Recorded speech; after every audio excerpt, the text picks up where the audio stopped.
Olá pessoal, tudo bem com vocês? É um prazer tê-los aqui novamente. Para quem ainda não me conhece, eu me chamo Éder Chaves e você é super bem-vindo ou super bem-vinda aqui ao nosso canal Sabe Aquele Livro. E hoje a gente vai falar de um livro, é um clássico, de um autor também de renome, fez sucesso no começo do século passado, porém seus livros são recordistas de venda até os dias atuais. Eu estou falando de 1984, de George Orwell. É sobre essa trama que a gente vai falar hoje aqui no nosso canal, tá bom? Só que antes disso, rapidamente, eu vou soltar a vinheta e a gente se vê daqui a alguns segundinhos. Roda a vinheta.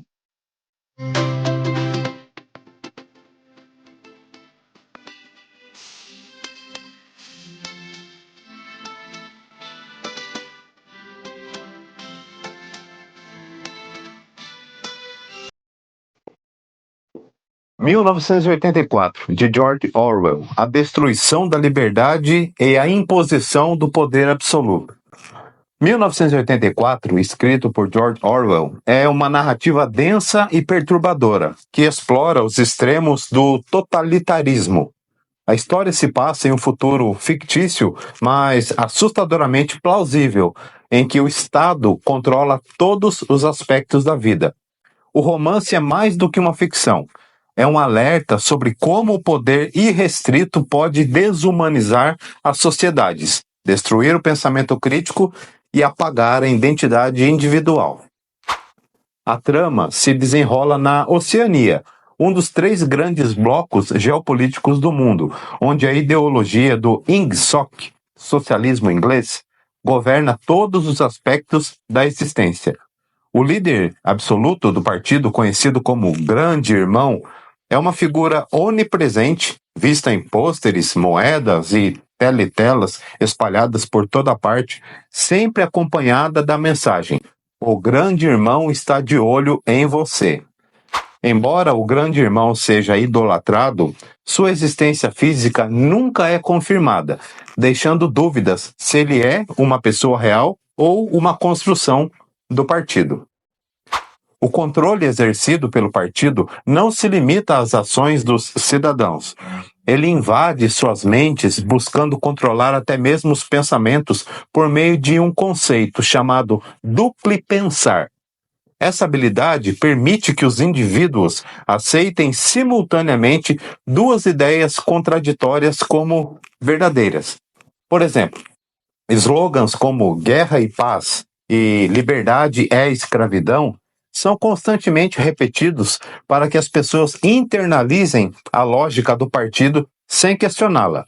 Além disso, a novilíngua, uma linguagem artificial criada pelo regime, reduz o vocabulário disponível para a população, tornando impossível expressar ideias de resistência ou até mesmo pensar em liberdade. O protagonista Winston Smith é um funcionário do Ministério da Verdade, onde trabalha reescrevendo documentos históricos para que fiquem alinhados com as narrativas do partido. Isso significa que fatos reais são constantemente apagados ou distorcidos, criando uma realidade fictícia em que o partido nunca erra e está sempre no controle. Winston, porém, é um homem que começa a questionar essa realidade fabricada. Ele percebe que o partido não busca apenas controlar a sociedade, mas também apagar o passado e manipular o futuro. O que diferencia Winston dos outros membros do partido é a sua inquietação. Ele sente que algo está profundamente errado com o mundo em que vive. A primeira expressão de sua rebeldia é começar a escrever um diário, uma prática proibida. No diário, ele descreve suas dúvidas sobre o regime e seu ódio pelo Grande Irmão, um ato que já o torna culpado de crime-ideia, o crime de pensar contra o partido. Esse pequeno gesto é um grito de liberdade em uma sociedade onde até pensamentos são monitorados. Winston encontra uma parceira em sua rebeldia ao conhecer Julia, uma jovem que trabalha em outro departamento do partido. Embora Julia pareça leal ao regime, ela secretamente compartilha do desprezo de Winston pelo partido e busca formas de resistir. Juntos, eles iniciam um romance proibido, desafiando a doutrina do regime que condena o amor e incentiva a desconfiança entre as pessoas. Para o partido, os vínculos emocionais genuínos representam uma ameaça, porque desviam a lealdade total que deveria ser dedicada ao grande irmão. O casal busca refúgio em pequenos momentos de liberdade, mas sua rebeldia tem um preço alto. Eles acreditam ter encontrado um aliado em O'Brien, um membro do partido interno que parece ser simpático à causa deles. O'Brien fala sobre a existência de uma organização chamada A Irmandade, que estaria trabalhando para derrubar o regime. No entanto, tudo não passa de uma armadilha. O'Brien é, na verdade, um agente fiel do partido, e Winston e Julia são traídos, presos e levados ao Ministério do Amor, onde começa a sua reeducação. No Ministério do Amor, Winston é submetido a uma série de torturas físicas e psicológicas que visam não apenas fazê-lo confessar seus crimes, mas também destruir sua resistência interior.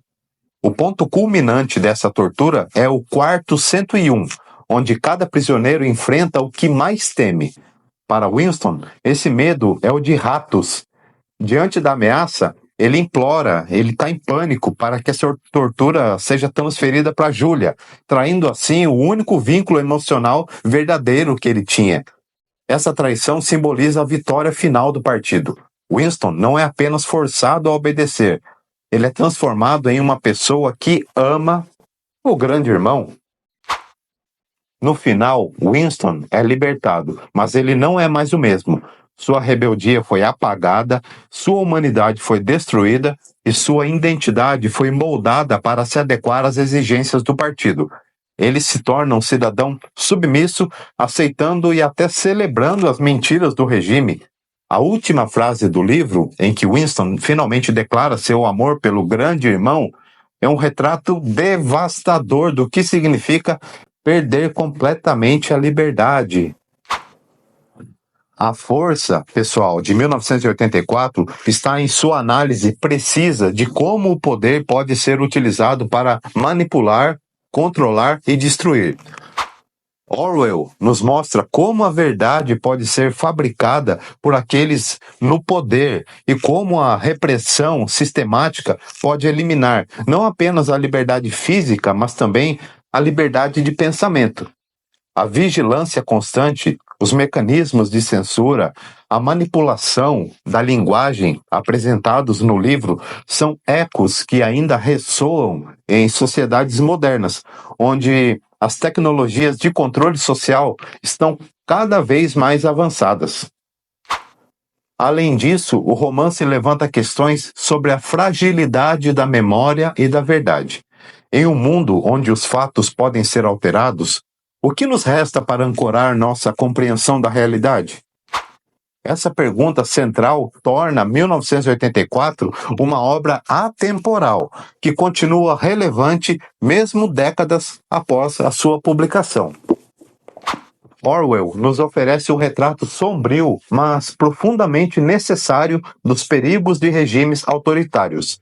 1984 não é apenas uma história de opressão, é um alerta para que as pessoas nunca deixem de questionar, resistir e lutar pela liberdade, mesmo diante das forças mais implacáveis. O livro nos desafia a proteger a verdade e a liberdade como valores essenciais para a preservação da humanidade. Em 1984, uma das obras mais influentes da literatura moderna, ela foi publicada em 1949. Na verdade, pessoal, ela é uma distopia que aborda temas como, eu já disse, o totalitarismo, manipulação da verdade, vigilância massiva e repressão. Vamos falar mais um pouco agora, fazer um resumo detalhado do que é apresentado essa obra, o que ela apresenta em seu contexto como história. Ó, imagine assim, um romance ambientado em uma sociedade fictícia, né, que eu já disse, chamada Oceania, governada por um regime totalitário, liderado pelo grande enigmático Grande Irmão, que é o Big Brother. O Estado controla todos os aspectos da vida, desde os pensamentos das pessoas até as suas ações mais triviais. A sociedade é dividida em três classes: o partido interno, que detém todo o poder, o partido externo, que executa as ordens do partido interno, e os proletas, que são a classe trabalhadora, considerada insignificante pelo partido. A Oceania está constantemente em guerra com outras superpotências, mas os inimigos mudam conforme a conveniência do regime, e a verdade sobre essas guerras é manipulada. A história de Winston Smith, o protagonista, ele é um membro do partido externo que trabalha no Ministério da Verdade. Vejam bem, sua função é reescrever registros históricos para que eles estejam de acordo com a versão oficial do partido. Certo, pessoal? Isso significa alterar fatos, apagar evidências e criar uma realidade completamente falsa. Só que Winston, gente, começa a questionar o regime e nutrir um profundo ódio pelo partido, especialmente pela grande figura que eu disse para você, que é o Big Brother, né, o Grande Irmão. Ele percebe que o partido não busca apenas controlar o comportamento das pessoas, mas também seus pensamentos e suas memórias. Vamos aos três pilares principais do partido. Esse partido, ele impõe sua ideologia com base em três slogans paradoxais: guerra é paz, liberdade é escravidão, ignorância é força. Os televisores, chamados de teletelas, são presentes em todos os lugares. Eles vigiam constantemente os cidadãos. E tem a Polícia do Pensamento, que é uma organização que pune aqueles que cometem crimes de pensamento, ou seja, que ousam pensar contra o partido novilíngua, uma linguagem criada para limitar o pensamento e dificultar qualquer ideia de rebelião. Aí, Winston sente que algo está errado e começa a resistir de forma sutil.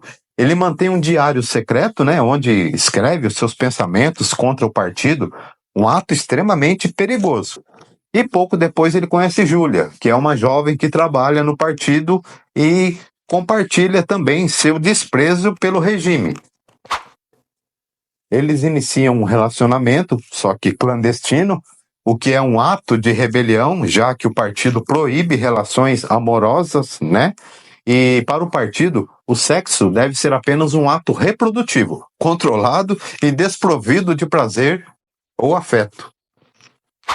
Winston e Julia buscam um refúgio para viver seu amor e conspirar contra o partido. Eles acreditam que a resistência é possível, especialmente após serem contatados por um homem chamado O'Brien, que é membro do partido interno, que parece fazer parte de uma suposta organização revolucionária chamada a Irmandade. No entanto, pessoal, como eu já disse, o O'Brien, ele é um agente muito leal do partido. Ele entrega Winston e Julia à Polícia do Pensamento. E os dois, Winston e Julia, são presos, separados e submetidos a torturas brutais. Winston é levado ao temido quarto 101, onde cada prisioneiro enfrenta seu maior medo. No caso Winston, esse maior medo dele é de ratos. Ratos. Diante da tortura, Winston trai a Julia, gritando que prefere que ela sofra em seu lugar. Essa traição simboliza a vitória final do partido sobre o indivíduo. Mesmo o amor, considerado o último refúgio de liberdade, é destruído. E, para finalizar a história, né, após ser reeducado, entre aspas, pelo partido, Winston é libertado, mas está completamente transformado. Ele agora aceita e ama o grande irmão. Sua rebeldia, sua individualidade e até mesmo sua capacidade de pensar por si mesma foram completamente aniquiladas. No final do livro, é profundamente sombrio, pois demonstra que, em um regime totalitário extremo, a liberdade individual pode ser esmagada de forma absoluta. Sendo assim, gente, 1984 é uma obra profundamente crítica aos regimes autoritários e suas técnicas de manipulação. O livro permanece atual, especialmente no debate sobre vigilância, fake news, manipulação de informações na era digital. Frases como grande irmão e dupli pensar se tornaram parte do vocabulário popular, simbolizando controle e hipocrisia política. Então é isso, pessoal. Para vocês verem, né? O resumo de um livro publicado em 1949 reflete basicamente o que a gente vive nos dias de hoje, em 2024. Que coisa, né? Essa antevisão que o George Orwell tem. Na verdade, o George Orwell não tem livro ruim. Todos os livros dele têm um profundo ensinamento, todos eles são alfinetadas políticas, todos eles têm uma trama muito bem elaborada, tem assim um roteiro muito bem feito. Enfim, o cara era genial.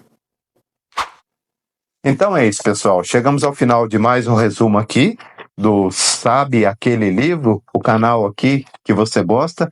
Graças a Deus, a gente já bateu a marca de 6.000 seguidores, tá? Muito obrigado para vocês, obrigado mesmo, de coração. Isso é um sinal de que vocês estão apreciando o trabalho que eu faço com bastante carinho, bastante afeto para cada um de vocês, me debruçando sobre obras, fazendo extensos rascunhos, colocando-os, fazendo uma colinha improvisada que fica aqui, ó, bem na parte de cima aqui, onde eu apenas passo o olho, rememoro do que se trata e explico aqui para vocês. Esse é um pequeno segredinho aqui dos bastidores, tá bom? Então é isso, pessoal. Peço que se você gostou aqui desse resumo, deixe o seu gostei aqui. Se você gostou, deixe o seu gostei, deixa seu like aqui, por gentileza. E não esquece não, se inscreve aqui no canal, porque de 2 a 3 vezes por semana eu sempre faço um resumo e deixo eles aqui para vocês. Tem muito livro. Gente, eu já li muito, muito. Eu era apelidado de rato de biblioteca na minha época, assim, do ensino fundamental, do ensino médio. Então, além de eu ter bastante livros aqui, né, no meu quarto, no meu pequeno sebo, tem muita obra que eu compro também, e então, às vezes eu mesclo entre conteúdos que eu já li, faço a releitura, um novo resumo e coloco a colinha aqui para poder passar para vocês, e outras eu me debruço mesmo, né, nas obras mais atuais, mais recentes, e tenho todo um trabalho. Que bom seria se todo o trabalho fosse assim, em fazer um resumo depois e trazer aqui até vocês esse conteúdo para que possa ser apreciado, tá bom? Sua inscrição é muito importante para o canal, tá certo? Gente, muito obrigado mais uma vez. Que o poder superior de vocês os abençoe grandemente, não só vocês, como a família de vocês também. Que ele lance bênçãos e cubra todos vocês com tudo que é de melhor que vocês precisam e que vocês merecem, tá certo? E, sendo assim, fico por aqui e me despeço. Até mais. A gente se vê no próximo vídeo, tá bom? Tchau, pessoal.